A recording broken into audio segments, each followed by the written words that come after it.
For decades, there was a city of nearly 100,000 people, with no name, no address, and no place on any map.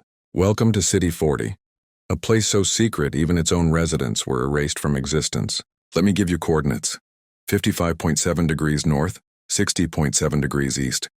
Zoom into that spot on any map from the Soviet era. What do you see? Forest. Dense, endless Ural Mountain forest. Nothing else. No roads, no buildings, no signs of human life. But beneath that blank space on the map, an entire city thrived. A city that shouldn't exist, a city that officially didn't. This is the story of the USSR's best-kept secret. A geographic ghost that housed 100,000 souls. And the terrifying price they paid for their silence. The year is 1945. World War II has just ended. But another war is beginning. A Cold War. And in this new war, the most powerful weapon isn't bullets or bombs.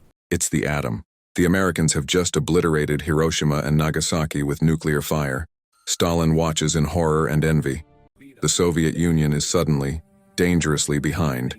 They need the bomb, and they need it now. So deep in the frozen Ural Mountains, far from prying eyes, Stalin gives the order.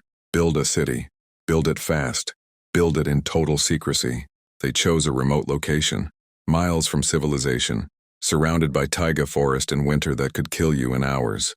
The perfect place to hide the impossible. Construction began immediately.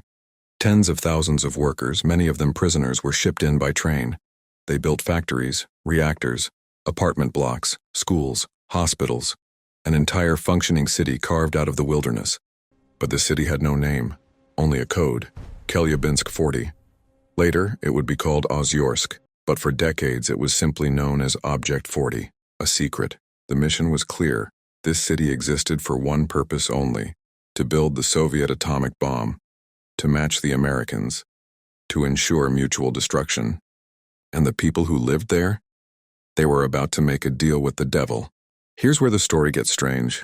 Because while the rest of the Soviet Union was gray, poor, and starving, City 40 was paradise. The residents weren't ordinary citizens, they were elite. The best scientists, the most skilled engineers, physicists who had studied at Moscow State University, chemists recruited from Leningrad, the intellectual cream of the Soviet Union. And they were rewarded handsomely. Their salaries were double, sometimes triple the national average. Their supermarkets were stocked with French champagne, Finnish butter, and Cuban cigars. Luxuries most Soviets would never see in their lifetimes. Their apartments were spacious and modern. Their children attended the best schools in the country. City 40 was a bubble, an oasis of wealth and privilege in a nation drowning in scarcity. But every paradise has a price. When you moved to City 40, you signed your life away. Literally. Your internal passport was stamped with a special code, a code that meant you no longer existed in the outside world. You couldn't leave the city without special permission, which was almost never granted. You couldn't tell your family where you lived. You couldn't send letters with a return address. You couldn't make phone calls to the outside. If someone asked where you were, your relatives had to lie. Say you moved abroad. Say you died. Say anything except the truth. You became a ghost, a non-person, erased. One former resident described it perfectly. She said, "We lived in a golden cage. We had everything we needed, but we could never leave." Imagine that for a moment. You have comfort, security, privilege, but you're a prisoner. Your entire existence is classified. Your children grow up never knowing a world beyond the fence. And the fence was very real. Barbed wire surrounded the entire city. Guard towers every few hundred meters. Armed soldiers with orders to shoot anyone trying to escape. This was the deal. Luxury in exchange for your freedom. Wealth in exchange for your identity. And for most it seemed like a fair trade, least at first. At the center of City 40 stood the Mayak Production Association, a sprawling nuclear complex. This is where the work happened.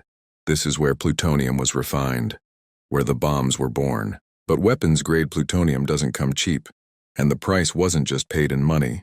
For decades, the Mayak plant operated with almost no safety regulations.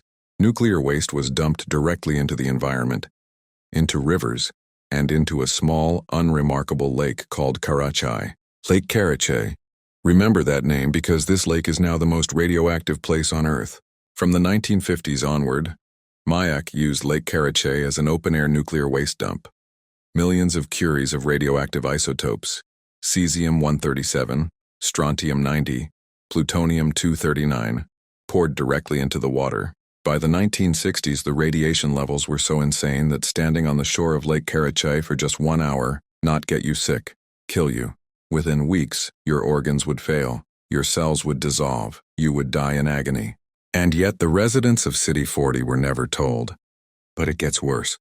On September 29, 1957, disaster struck. A storage tank containing radioactive waste exploded.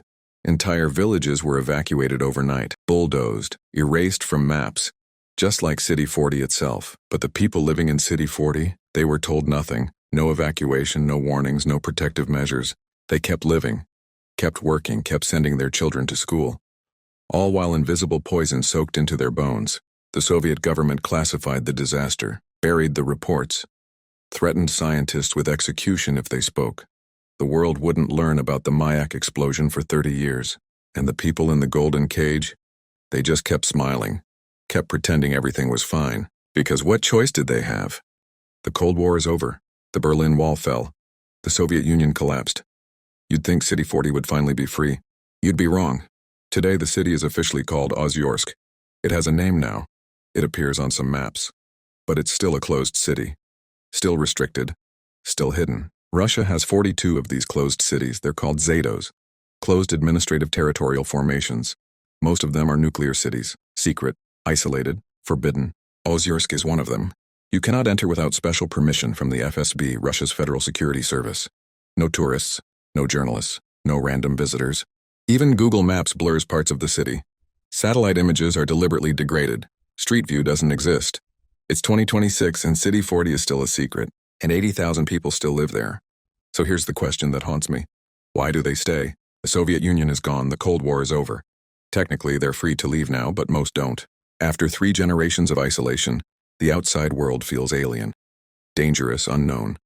The golden cage might be a prison, but it's a familiar prison. A comfortable one. City 40 is a monument to a simple, terrible idea. That power demands sacrifice, that progress requires secrecy, that some people must be erased so that others can thrive. And somewhere in the Ural Mountains, behind barbed wire and silence, 80,000 people are still living in the shadow of the atom, still trapped in the golden cage. This is Forbidden Atlas.